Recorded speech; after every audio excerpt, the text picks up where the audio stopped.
The Mariner by Samuel Coleridge.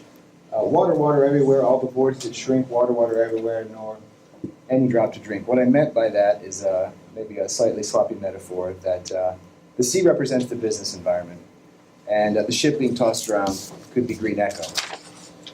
Without a compass, if you will, in the form of a reliable and consistent stream of cash flows, it may float on aimlessly until the storm sinks it. Was anybody shocked or caught off guard when Professor Norris said that there was a possibility in 2 years, 3 years down the line that Greenlight may be insolvent? Or GreenEcho, excuse me. Did that surprise anybody? Me. Well, I think what he was pointing out is that with the rough seas of a business environment, there's always a lot of uncertainty. And even with hearing these success stories that we've heard so far from GreenEcho, from their stream of successful projects, wide-ranging. So what would be the existential crisis that could affect the company? The issue is that a lot of those projects come from personal relationships that were formed within the business, and those are finite by definition. So where do you go from there? Finance is the engine. Thirst would provide the fuel for our idea, is the concept. So using thirst as a model for a future would take the profits generated from that, inject it into new projects aimed at GreenEcho's previous clientele base that they have experience and success with. That in turn would hopefully produce a positive feedback loop, in which case mobile accessible apps could generate exponential profits in the future. For a lot of our products that we hope to produce with this plan, we want to focus on the mobile market because the mobile market is the new growing sort of e-commerce market. With traditional e-commerce, it's sort of stagnating, and there's a huge sort of cost that a lot of customers and consumers have to overcome to get in there. Whereas a lot of people nowadays everybody has a smartphone, and not only is it cheaper to obtain, but it's also with you at all times. That's sort of the culture that we live in nowadays. The employees will change from a consumer-focused setup to more product development, and as employees are added, it'll go more into product development, and consulting will sort of stagnate in size. In closing, mobile applications and e-commerce have been growing, and we think that GreenEcho could really capitalize on that. And the staff needs wouldn't be overly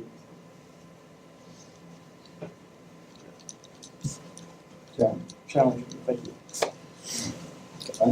Got a handout for you all. Take Yeah, we got a handout for you all that basically outlines here. the plan that we set up. Okay, questions?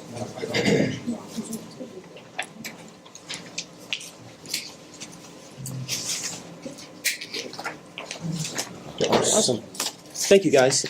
Questions for this team? It sounds like you want to turn this into a product development company. Yep. What kinds of products do you envision? You said finance and... Right now, we see a lot of easy markets and finance and sort of privatized airports, because I know you guys have had experience working in those sectors, as well as continuing to build up thirst as well in sort of the restaurant business. So those are just three sort of areas you could start with this kind of building software as a service and then selling it to industries. Software as a service, with thirst being the ideal product to continue producing offsprings of that as a sort of a catalyst.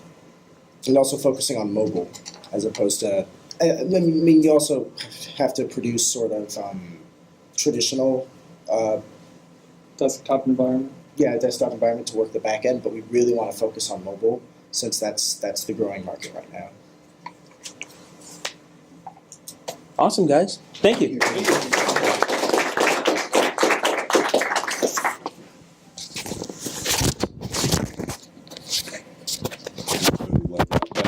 What I'm trying to get at is that you can really get to this point in time where you can automate some of the tasks of the broker. Just looking at y'all's milestones in the past and what we project for the future, y'all had success with NAI, Atlantic Aviation, Graystar and EMJ, and these are all real estate stories where y'all created value for their company. We understand that y'all are doing banking in Peru right now, but we suggest in the future after that project to downscale into real estate. And this is just sort of the process that we envision. I mean, it could go a little different than this, but getting in the real estate market, understanding the trends and the consumer needs, that's kind of broad, but just understanding how relationships between brokers and clients can be simplified.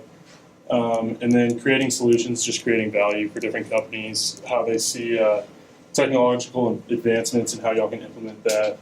And just like y'all did with Thirst, profiting and reinvesting in this. And any questions?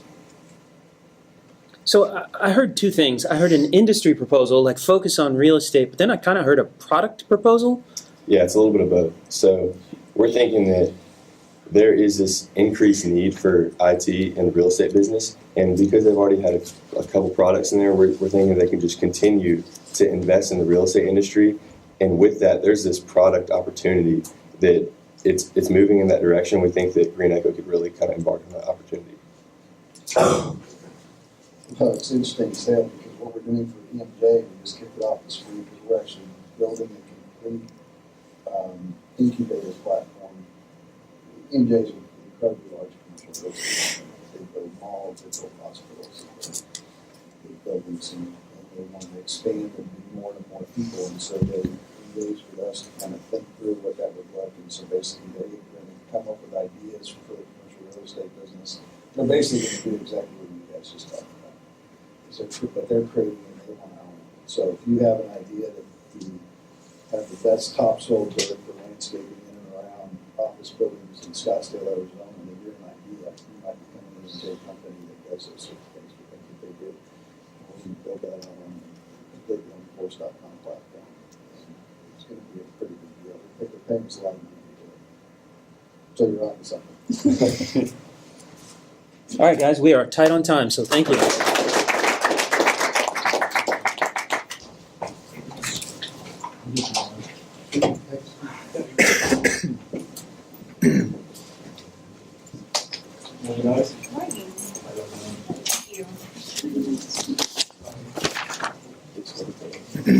Morning. Thank you.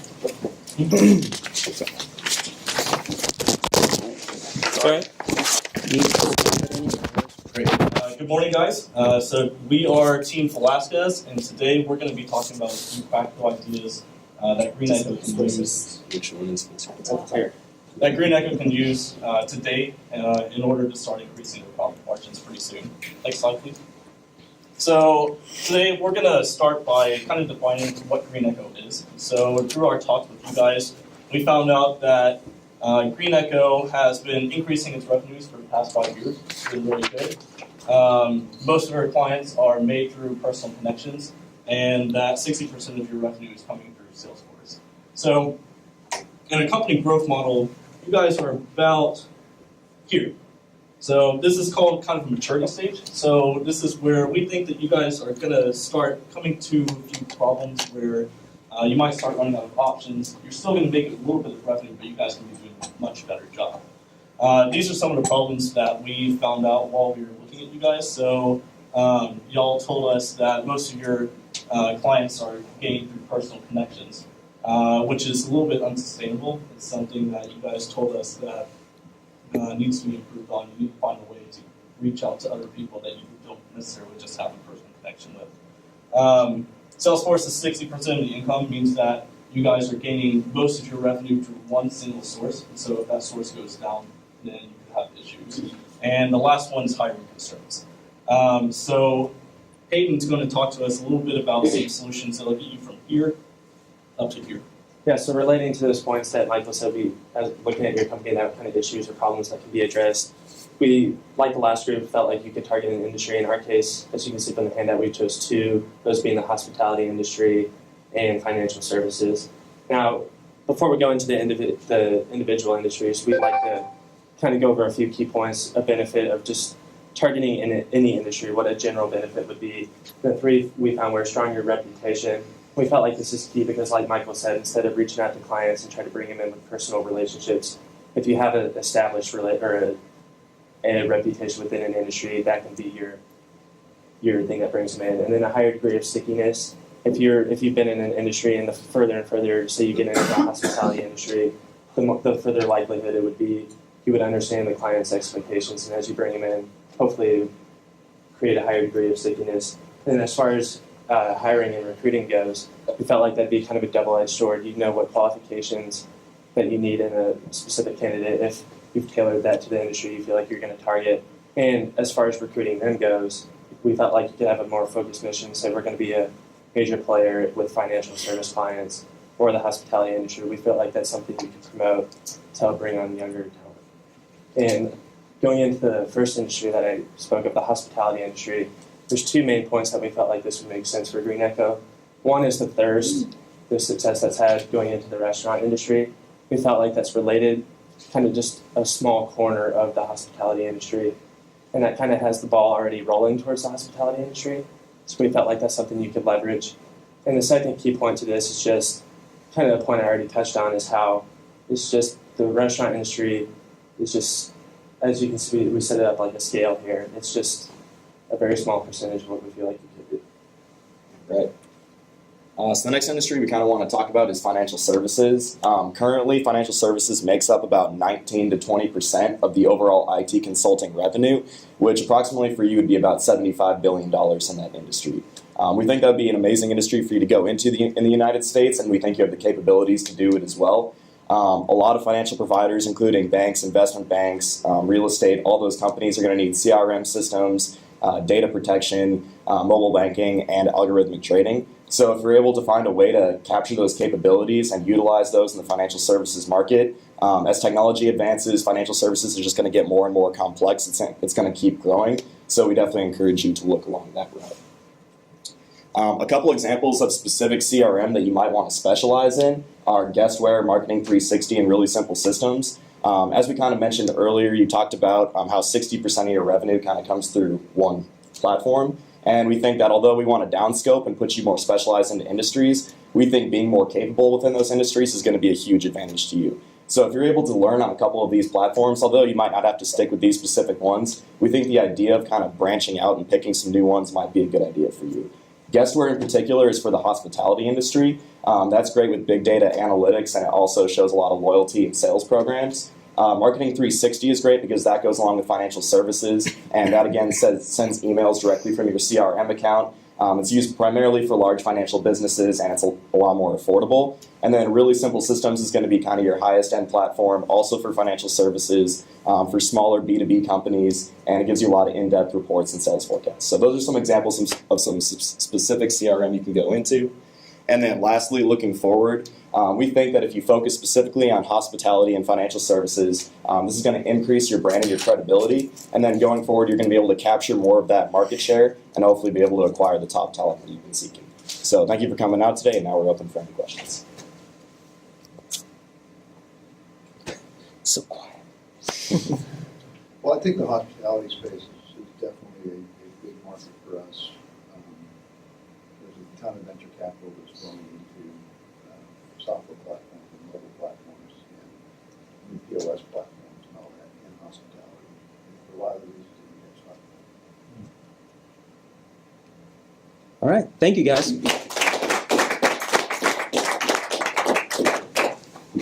You ready? Okay. All right. Resuming our schedule with Picasso. Yeah.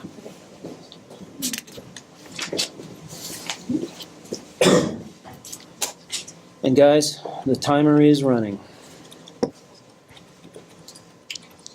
We have a handout to give, but the printers are currently down, conference is down, so as soon as we're done, we're going to go down and print that out, hopefully print it out. Okay. It picked a good day to be down, didn't it? It's a great day. Makes sense. Right. The critical day when it really must work. Yeah. All right.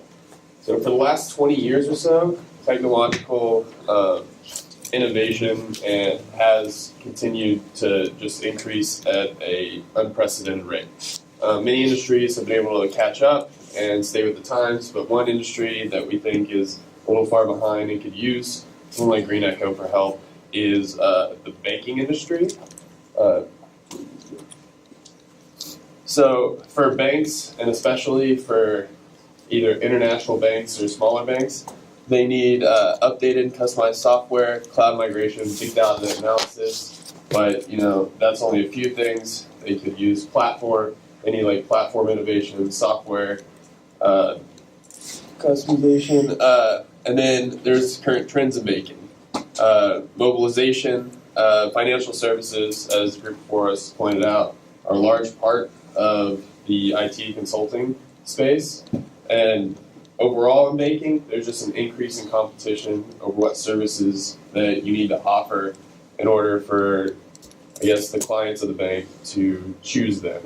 And we have a quote by Enrique O'Reilly, who's the head of Latin America at Temenos, which is a financial transaction software company. And he says, some local banks are still struggling to keep up due to their core systems being outdated, working with systems 10 to 20 years old. They're not able to innovate and provide new products quickly. And that's kind of what we're focused on. There's a large market out there, so what are we going to do with it? And that takes us to our plan of action. And right there, initially, we just want to increase our presence in secondary markets for banks. So we see that the U.S. banking industry with the main banks are already taken by Accenture and bigger companies that have started working with them now. But we do see, as we just heard, there is a huge need and opportunity in international banking and with the secondary companies. They're dying at a high rate. The companies are leaving. And so we've seen you have success with the Bank of Peru, and we believe that you should leverage that current relationship and work with different companies in South America. Also, you have expert knowledge and technique and expertise in IT work, and we think that you can exploit those capabilities and resources because companies do need them, and if they don't access this, they're going to die. And so we think a big part of implementation into South America would be hiring a full-time management team so that you can work with this. And so we've heard a lot about liability of foreignness, so your product to them. So if you have someone who can speak to them and speak their language, we think that will help smoothen the transition. And also, we think you should continue to develop Salesforce and consulting services. We don't want you to completely go into the international banking market. But we've seen a huge need and a huge opportunity for IT companies to go into this world. And most articles we read and researched were over the past 3-4 months. So that's July to September. So these companies are dying right now, and they need companies to come in and do IT work for them. With that plan of action, these are kind of the predicted outcomes that we see happening. First, you'll increase the revenue by exploiting the technological needs in the financial services industry. Like we've said, the financial service industry has many needs, and it is a large portion of the annual revenue of IT consulting companies. So it would be a great idea to tap into that. And then this will also build a reputation of a high-quality service in the Latin American banking sector. And this could lead to generating more clients, and leveraging the success that you're having with the Bank of Peru can help build connections and provide credibility. And not only does that happen, but employees gain valuable knowledge and expertise to create future value for the company. Nice, guys. Questions? Yeah, thank you. So what I like about your idea is the talent requirement. Although you need an international team, bilingual, that sort of thing, we're talking about relatively low-end technology requirements. I mean, we're talking about updating from 20-year-old systems, not from, not implementation of some leading edge. It's not disruptive technology. Right. Yeah, this plan is, relatively low cost. And the direct cost really would just be hiring a full-time management team.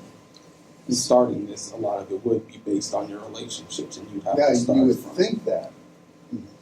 But finding the talent that knows how to move off of IBM 3090 CICS platforms, they don't exist. They're incredibly hard to find. And then not only that, but how do you transition from that?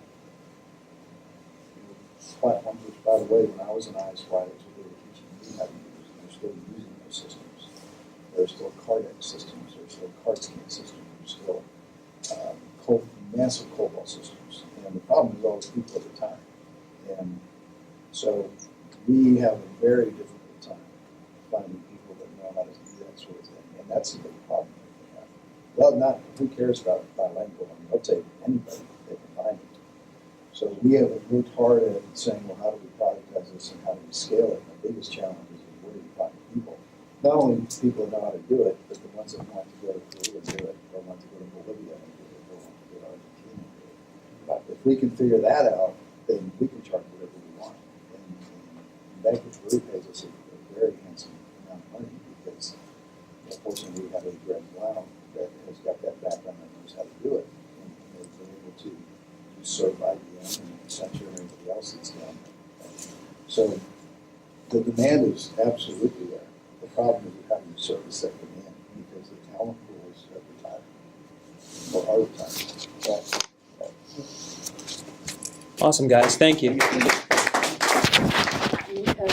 So when we were looking to create a business plan for you guys, we noticed how fragmented the consulting industry is, and so we're going to suggest that you guys take a three-pronged approach to your business strategy. And what that's going to look like is you're going to maintain a current vertical that you're in, magnify something that you're already working on, and master a new sector that we're going to talk about a little bit later.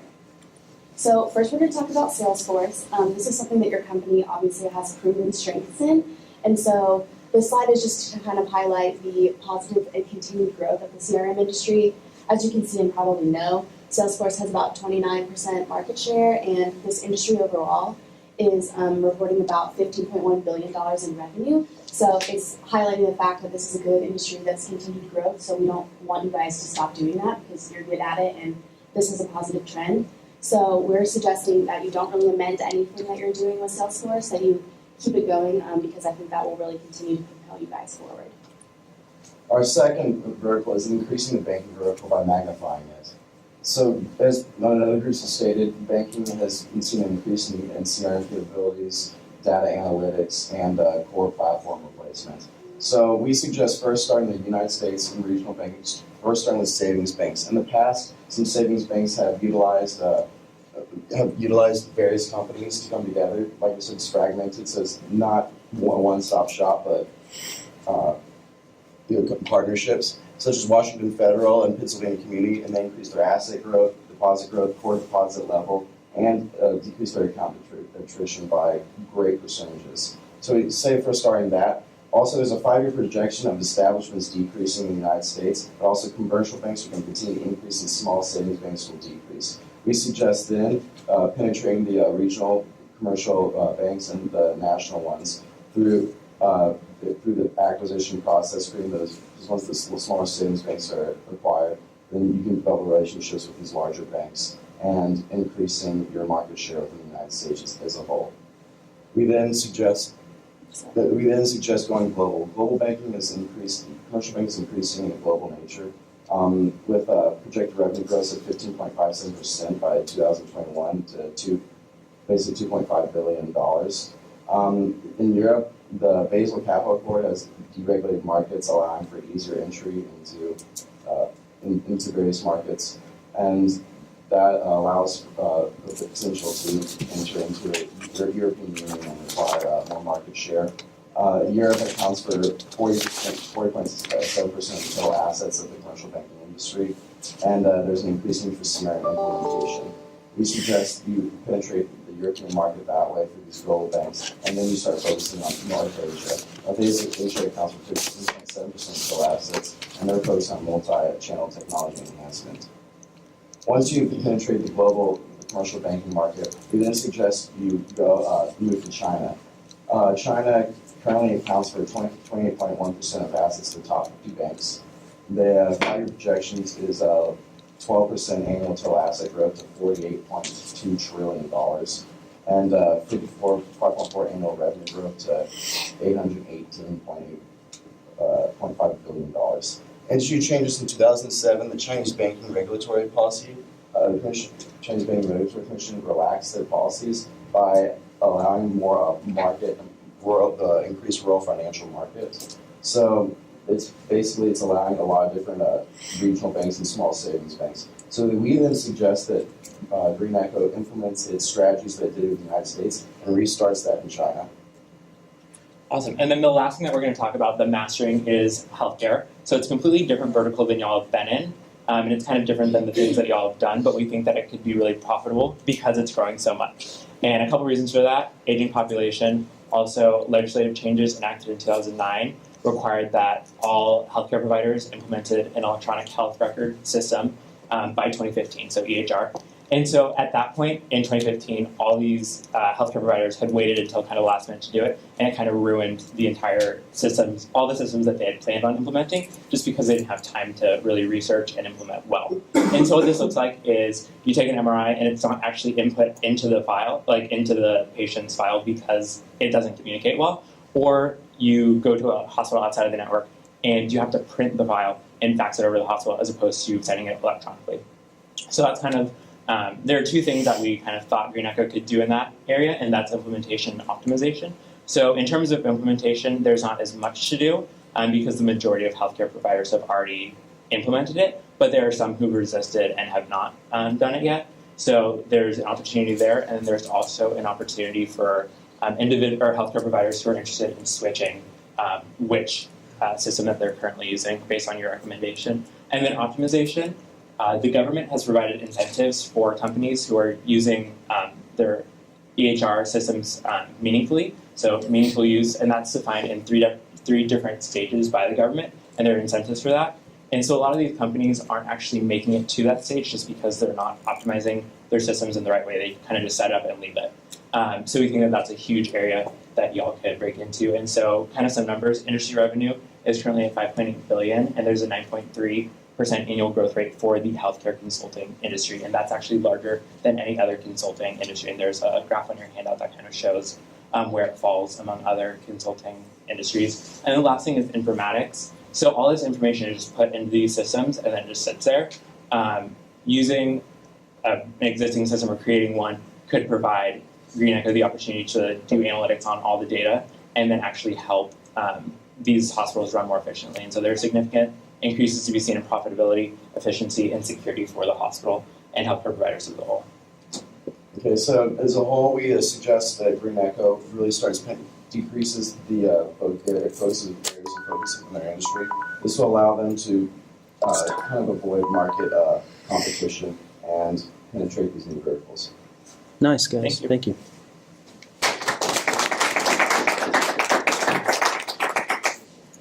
While the next team's setting up, maybe if there are any questions or thoughts for this team. Well, it's, healthcare is always an interesting thing, but it's healthcare is a prime example of your government work. The implementation of HIPAA, which is the Information Protection Act for healthcare, has been interpreted to an extent that completely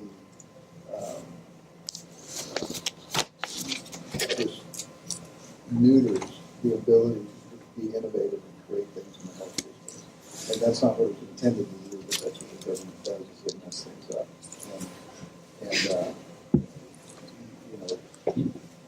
Having a program in place to say we don't want people to know that you're going to have a specific kind of surgery, which is what it's set up to do, was not intended to mean that we can't even know that Andy Adams had a physical this year. Right. Right. So it's a disaster. Until that changes, I think the healthcare industry will just continue to be a disaster. Awesome. Thank you, guys. All right. Chabot. All right, so first of all, I want to thank you guys for coming. Today, we want to present a strategic plan for GreenEcho, which is to empower employees to spark growth. I'm Parker, and these are my group members, Sarah and Greg. So GreenEcho has proven that it is capable of providing solutions to challenges that other companies face. With about 25 employees, $5 million in 2016 revenues, and a wealth of industry experience, GreenEcho has proven that it has reached a certain level of success. With this new growth, an obstacle that we have identified is the acquisition of new talent and projects, which is preventing GreenEcho from achieving the growth that we know that it is capable of. Moving forward, we want to propose a plan that empowers employees to spark growth by mastering relationships defining the company culture, and leveraging leadership. Okay, so the first step is to master relationships. With relationship selling, you have to really get to know your clients on a personal basis in order to gain trust and to get the sale. And you guys already do this a lot, so you know that. But I think that it's going to be really important to hone this technique in order to get future business. As relationships will start to grow thin, you'll need to find more ways to take advantage of those relationships. Sorry about that. One way that you guys can increase the amount of referrals that you're going to get is to, we want to recommend that you require employees to use a sales training type program, because employees that are trained in selling will be able to communicate better with those relationships and connections and will be more efficient in gaining business. Also, it's important to nurture and take care of the current business relationships. This will help to gain long-term relationships, and then they will feel required to maybe reach out to their business connections and have them come to GreenEcho to use your services as well. And then lastly, with increased projects and more business that will come your way as of using these connections, you'll need to acquire some new talent. You need to hire some new people. So we recommend that you also use connections for hiring. You already have a lot of experienced talent, so they probably know some other professionals in the field, and they'll be able to recruit them to come to GreenEcho. And also getting some new, fresh, young talent as well, as this will bring new perspective, new way to solve problems, diversity in the workplace.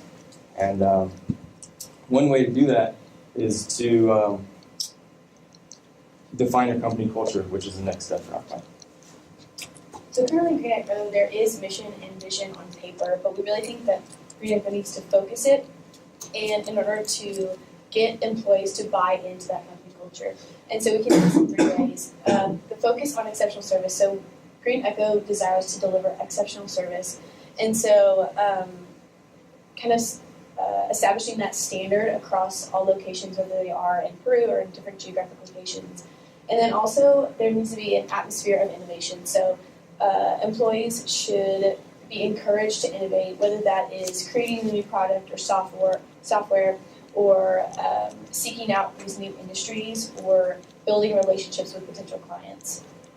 And then lastly, creating a positive environment. So this just helps foster those things before, and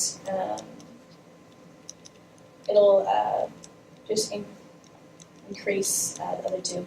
And then, so why is this important? It's important because eventually and essentially it's the current employees that are going to expand and grow the company, whether that's by building those relationships or just seeking out opportunities. And so there needs to be an environment where the hard work is valued, and employees feel comfortable to come with those new ideas. And so by doing those things and defining the culture, it'll allow leadership to transition out of defining that and into looking for next steps in of GreenEcho. So after mastering the relationships and defining the company culture, the next step is to leverage the leadership of GreenEcho and transition from project managers to project leaders. With the wealth of industry experience amongst the company, we see that the tendency is to focus more on managing projects, and we propose that the leaders move into more strategic roles. This allows the company to place employees in roles that help move the company forward with growth. In Jim Collins' book, Good to Great, he makes note that it's important to first look at the who and then the what. And we really see this working in GreenEcho by the leaders being able to hire new employees, new leaders emerging from within the company to be able to manage those new hires, and then taking those new hires and leveraging their capabilities into the company. So the IT industry did $387 billion in revenues last year, and GreenEcho is waiting for that opportunity to become a major force in the industry with new employees who are focused on selling and creating relationships, we'll be able to expand the number of projects, and with more projects comes more revenue. With more revenue, GreenEcho has mastered their relationships, defined their company culture, and leveraged their leadership, creating this uncapped potential of growth for GreenEcho, and the future is now. Thank you. Thank you, guys. Could you characterize the culture you're proposing a little more? I mean, you kind of said exceptional. Can you define exceptional? I think that'll come into place with sort of the quality management, and so I guess exceptional service meaning one that retains like your customers and adds value to their company. I think that really will pair with the leadership transition, having someone who can manage that, but then also like the people who are managing it aren't necessarily the people who are at the very ground level of doing every single part of the work. Okay. You think? Yeah, I think that what we do, one of the things that I measure is does the client buy from us again? Right? And we can do everything that's in the statement of work and do it exactly right, and we don't buy from you again because they don't like you, or they don't like your personality, or you don't sell well. And one of the points was teach people how to sell, and that's we put that in our compensation plans. At the higher you get into our company, a certain amount of compensation is tied to business development, not in a commission standpoint, but in the bonus structure, and that is measured because it's something that we expect. All right. Thank you, guys. And our final team, Rembrandt. Guys, I know we are cutting it pretty close. Actually, no, we're doing fine. Awesome. You're good. Thank you. This is Shirley, and that's Michael. So getting into it, we're going to start off by highlighting some of the trends that are impacting the IT world today, the first being cloud commoditization. Now, before, companies who were using cloud technologies, they were kind of differentiating themselves from the pack. Today, it's kind of it's expected that every IT company employs some form of cloud technology. So it's not really as exclusive as it was before. So what does that mean for companies in the industry today? It means that they have to lower their prices to be able to compete in that industry, and this typically hurts smaller businesses because larger businesses can usually lower their prices to a point where their smaller counterparts can't match them. So what smaller businesses can do to counteract this, they need to add additional value to their customers by specializing in their services, which leads me to our second trend, content marketing software. And what content marketing focuses on is the customer's current needs. And some benefits to the business include streamlined process workflows, more collaborations, and higher quality content is produced. So right now we know that there have two challenges we face. So we came out a conclusion that we can become a virtual business structure. So which means they have two advantages. So the first one is like you can manage well for the project, and the second one is like for you can outsourcing the project to the firm which have a good ability, and it depends on the project's need. And in the future we're gonna focus more on the Latin America's market because Latin America they have a lot of developing countries in Latin America, and the economy for those developing countries is keeping increasing, even though it's very slowly, but it's still keeping increasing. And for right now, the developing country, they are more focused on the knowledge and the innovation, and for those kind of cooperation. So that gives us information that the developing country will be have more cooperation with us for information technology and also for construction. And so I believe in the future, if we focus more on the Latin America's market, we can be more successful and make more profit from it. All right, so kind of what Shirley was saying was GreenEcho faces two challenges today, and that's getting talent and a lack of a recognized field of expertise. So we think it would be beneficial for them to start specializing in two, maybe even three things, to start forming a more concrete identity for themselves in the industry that they're serving in. And Michael will get a little bit more into that. So what we recommend is transition to a virtual company.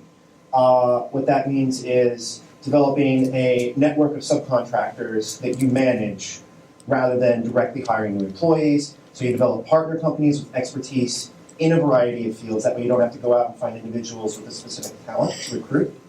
You contract out projects to these companies with one of your team members managing these projects. And you coordinate them either on-site or from a distance using technologies that allow you to do so, like Zoom meetings, Skype, and Google Documents. Some things we want to talk about are focusing on the finance and hospitality verticals, because we know you're already fairly active in those and you have some fairly good connections in those verticals. Salesforce, cloud management are also something you're very good at, and you already have a lot of connections with contractors that do all that kind of stuff. Like Shirley said, Latin American markets are emerging incredibly rapidly, and it would be very good to specialize in those and get in on that field as it grows. And content marketing functionality to further add value to the kind of services you can provide. So moving forward, we think it's important for GreenEcho to develop a clear vision and mission statement so that everyone knows what they're about. That includes contractors, employees, or customers. And they also need to develop a strong inter-organizational culture. So that concludes our presentation today. We also have some handouts for you that'll cover some of the things we were unable to in this presentation. Thank you for your time.